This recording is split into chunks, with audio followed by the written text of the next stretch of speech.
We're Nicki and Carlo and we live in Positano, Italy, except we also just bought a house in Tuscany, which we're currently renovating, so we live there too. Join us as we turn this house and olive grove into a dream home and get to grips with living in two different parts of Italy.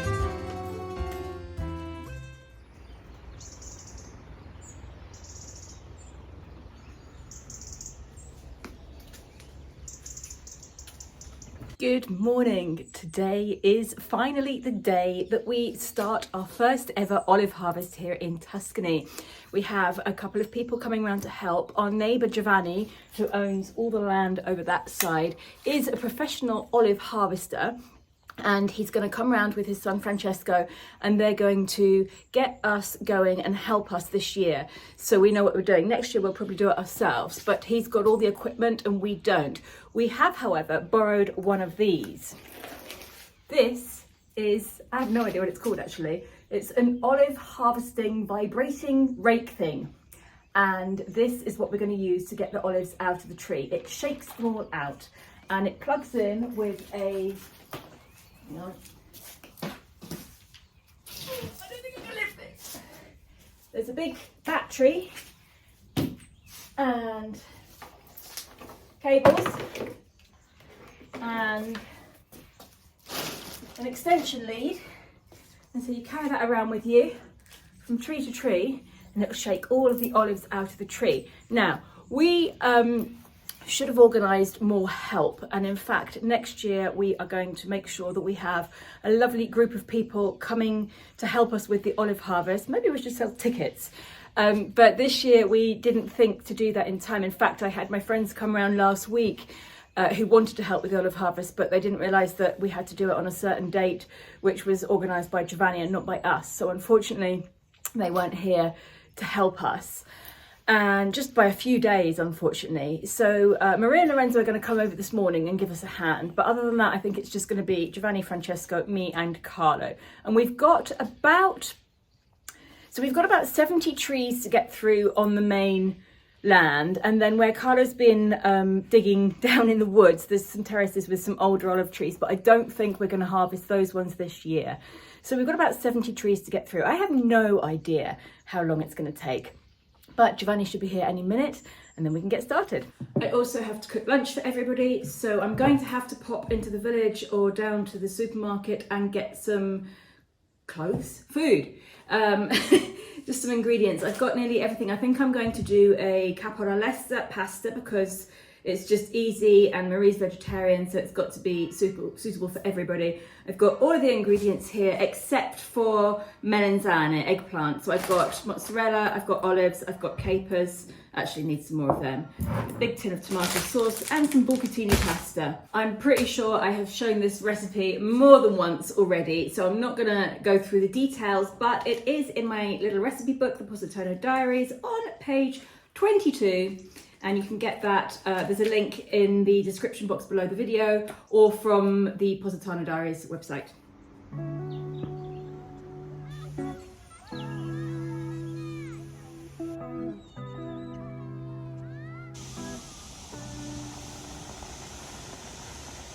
So Roberto has arrived. He's the man who owns that shed, that red shed, and everything on this side of the driveway. He's going to be having his olives harvested today as well. Giovanni is actually his nephew, so we're doing it all together and we're all going to help, and the more people doing it, the quicker we will get it all done. So I'm going to take Indy for a quick walk now before Giovanni gets here, and then hopefully when I get back he'll be here and we can get started. Look at the amount of olives in these trees. Looks like a lot.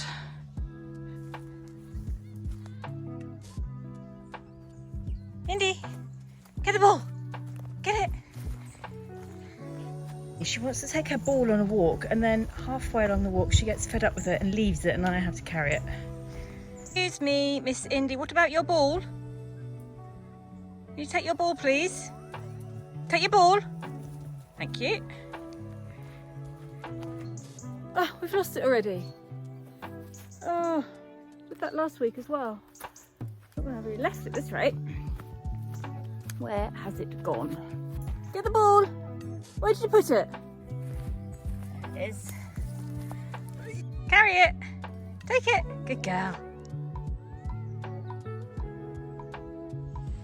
Allora, siamo pronti per iniziare. Iniziamo prima dalle olive dei nostri vicini e poi quando avremo finito faremo le nostre, quindi non iniziamo subito con le nostre olive, ci vorrà un po' di tempo. Qualche giorno? Sì, forse anche di più. Quindi, basta.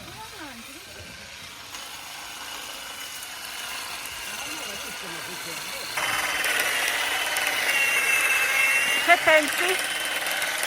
È bellissimo questo attrezzo. Dopo un po' di stanco però.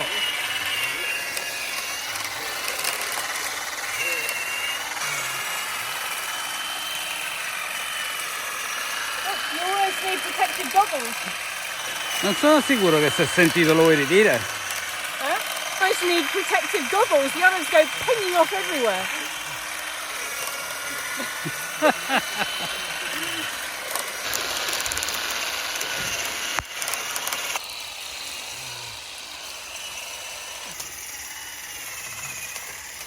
This is another thing you can use. It looks like it comes from a kid's beach play set, but it's not. It's just like an olive rake. And it actually works way better than you would think that it would. You just have to comb the tree. Very easy.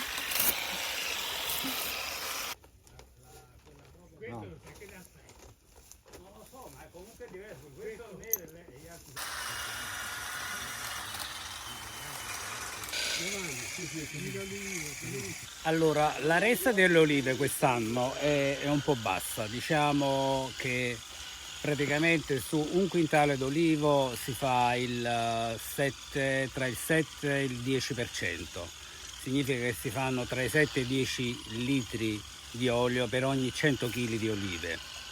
Perché la resa è bassa? La resa è bassa perché praticamente le olive sono piene d'acqua perché ha piovuto tanto, quindi sono grosse, pesano di più ma c'è meno olio. Come le chiamano, Giovanni? Frantoio. No, non è frantoio. Quale? Grazie. One of the nice things about harvesting the olives is that there doesn't seem to be any insects or creepy crawlies in the olive trees. So you've got nothing jumping out at you and no spiders' webs in your faces or anything. It's nice and clean and not scary at all. I know people are going to ask about that. So yeah, there's no insects in the olive trees. Well, there's not today anyway. Right, it is my job to feed everybody today, so I'm quickly going to pop back into the kitchen and just start preparing lunch. I'm going to chop up the eggplant and soak them in salt water for a while so that they are ready to cook. I actually need to put a wash load on as well because I've got a lot of sheets to wash. And I tend to save the washing to a sunny day rather than a rainy day so that I can hang them out to dry instead of putting them in the tumble dryer.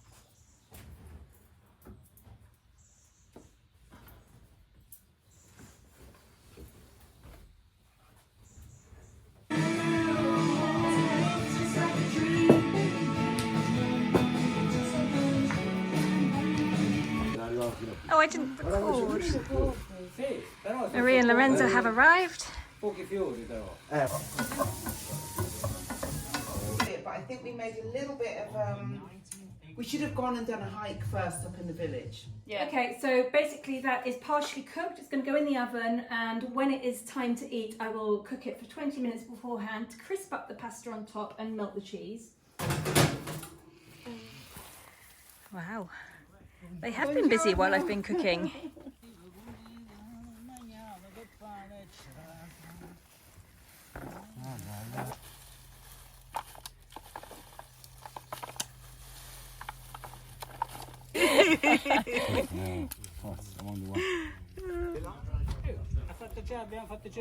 Qui ci può mettere la canna Ah! e prende quelle altre. Ah! Grazie! Grazie!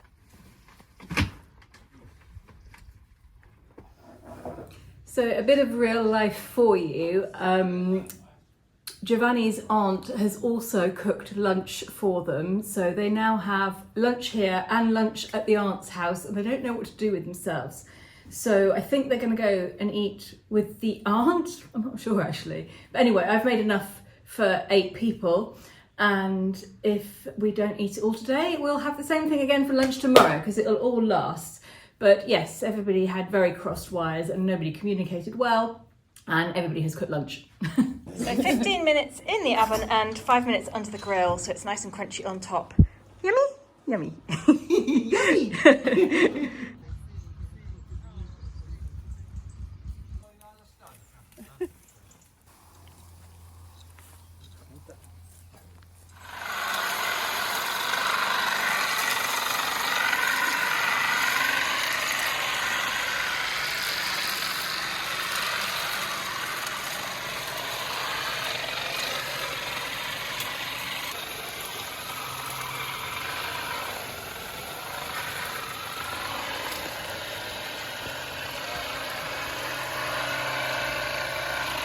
Today is day 3 of harvesting the olives for our neighbours, so we still haven't quite got onto our olives yet. We should be doing them maybe in a couple of days' time, but I've invited Giovanni and Francesco for lunch, and I'm going to try and recreate a dish that Carlo's mum made when we were back home last week.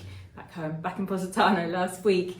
She made a pasta and ceci, which is pasta with chickpeas, and quite a few people asked if I could show them the recipe. So I'm going to try and recreate what she did. I'm always very hesitant to make a classic Italian dish because I feel like I'm going to get criticised for doing it wrong. And I know everybody has different ways of making certain recipes, but this is my interpretation of what I think she did.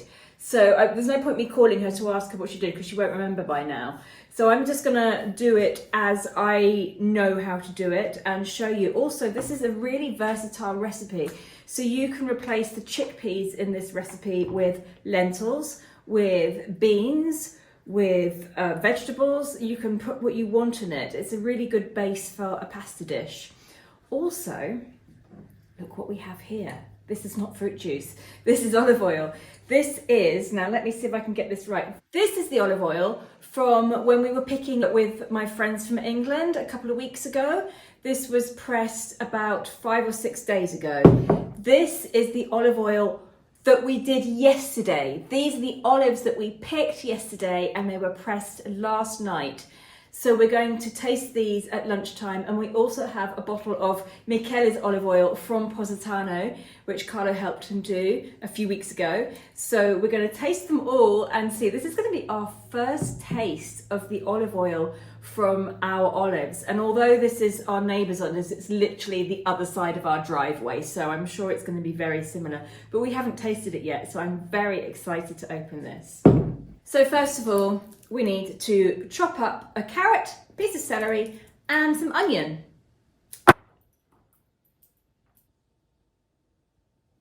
This recipe can all be done in one pot, so there's not much washing up to do afterwards. A tip for anybody in England who likes le creuset. So this casserole dish is not a le creuset casserole dish, which would have cost a lot of money. This is a Sainsbury's casserole dish, which is exactly the same, and it costs £25. I've got one in Positano. This actually should be on my list of things that I have in Positano and here, because I've got one in each house, and it's exactly the same. It's very, very heavy. It's cast iron, and this is what I'm going to use to make this pasta dish.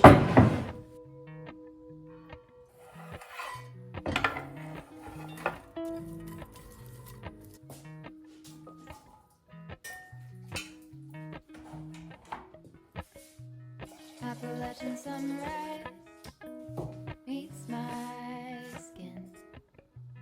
Even with my eyes still closed, I feel it coming in.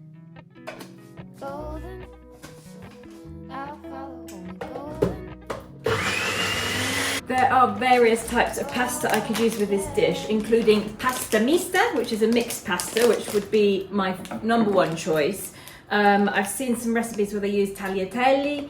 I don't have either, so what I'm using is a pasta that I've never actually used before called gramigna grossa, and it's probably very, very wrong, and I'm probably doing something terribly unorthodox, but that's what I'm using.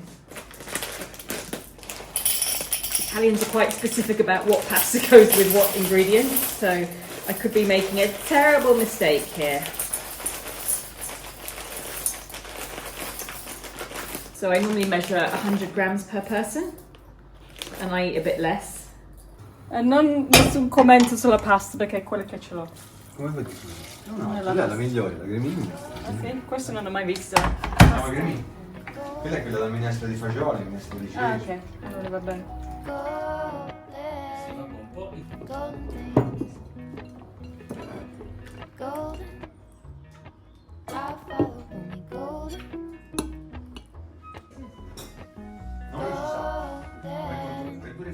Golden things.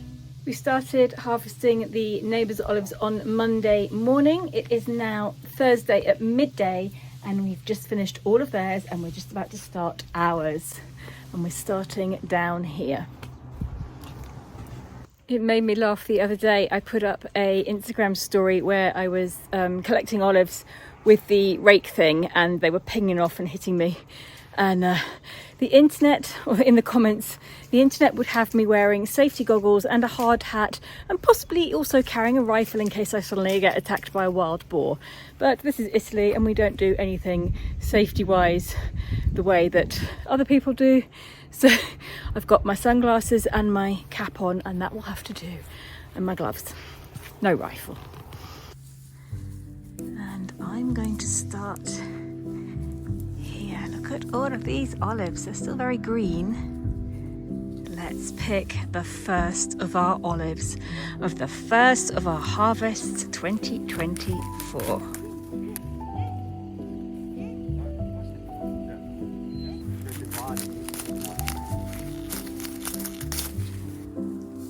And the car is back from the mechanics, which means we can fill it with crates of olives and take them to the press.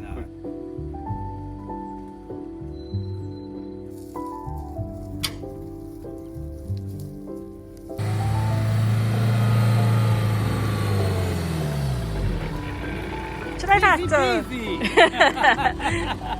Are you going to go to the olive press now? Non adesso, dopo insieme a Giovanni andiamo a fare l'olio. Okay.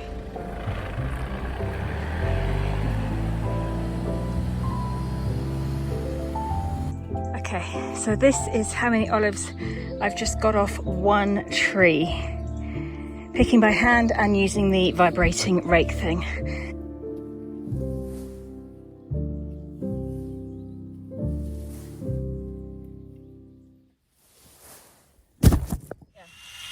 Okay, today is day 5 of the olive harvest and we've just come across this tree here which has these beautiful big shiny olives which to me look exactly like the ones that I made into squashed edible olives last year with Michela back in Positano.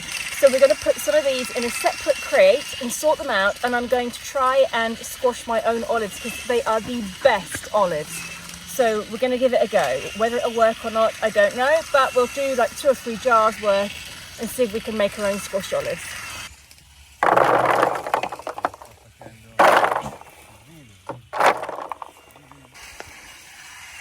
Va bene Roberto. Bene? Sì, sì, grazie. Sì. Adesso le portiamo via, se no le mischiamo con l'altro e vanno macinate. Va bene.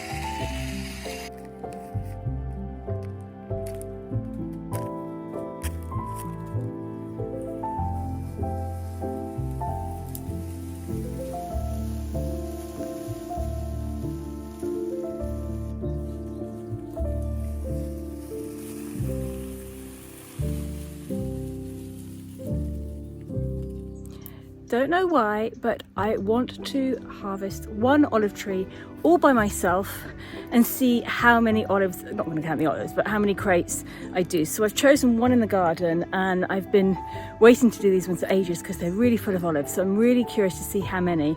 So I've stolen a net and laid it out below the tree. I think I've done it fairly well. And I'm going to harvest this tree all by myself.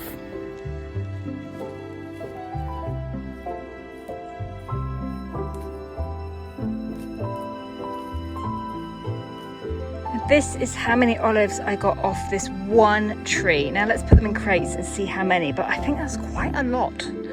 Okay, this one tree has given us 2 crates full of olives. A crate full of olives should weigh about 25 kilos, so that is 50 kilos of olives from one tree. Not bad, eh? Day 6 of the olive harvest, and we are now in the thick olive thicket. This little area where the olives have been planted all a little bit too close to each other, and it's a bit of a woodland. But strangely, in here, most of the olives have turned black already. Yesterday was a very good day. We managed to harvest 22 cratefuls of olives. That's between 20 and 25 kilos per crate. So that's a lot of olives. I'm not going to do the maths right now. The day before yesterday, when we started our olives, we started after lunch with ours, and we got 8 crates that are currently being stored in here. Now, ideally, we would be taking the olives to be pressed as soon as we harvest them the same day or within 24 hours. But because of the rains last week that have put everything out of schedule, I've just found an olive rake hanging in a tree.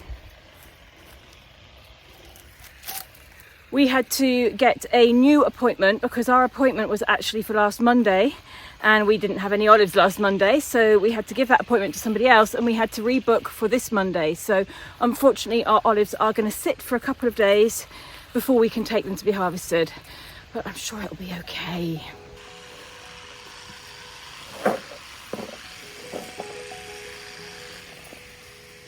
We were incredibly lucky with the weather during these last 6 days. It was such a pleasure to be outside working all day long. Harvesting olives is quite hard work, moving the nets, filling the crates, reaching, stretching, carrying, but it's also extremely satisfying and for me, quite therapeutic. We went to bed exhausted every night, but woke up excited and ready to go again in the morning.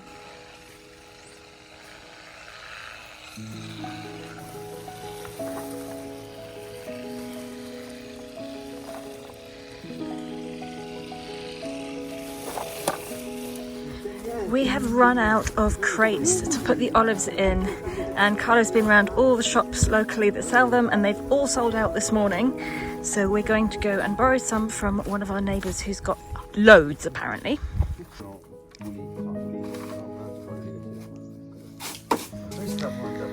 Now, there's plenty here. We'll give some of them a clean. They're very full of cobwebs.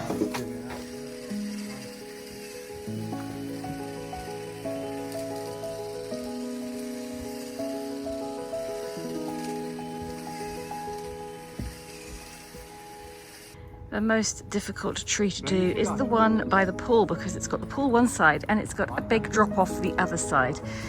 So they're putting up big nets, which we've used a few times already, to stop the olives like pinging off into the distance. I've been waiting to do this bit for weeks. This is going to be fun.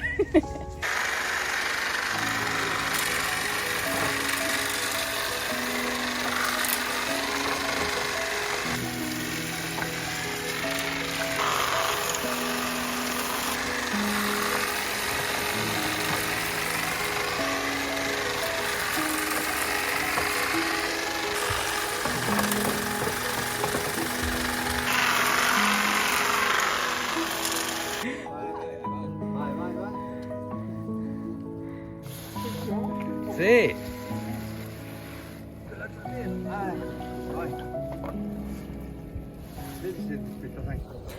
And with that last tree there, we've finished the olive harvest of 2024. Tomorrow we'll go and press the olives. Don't miss next Sunday's episode where we take the olives to be weighed and pressed. Leave your guesses below. How many litres of oil do you think we will get?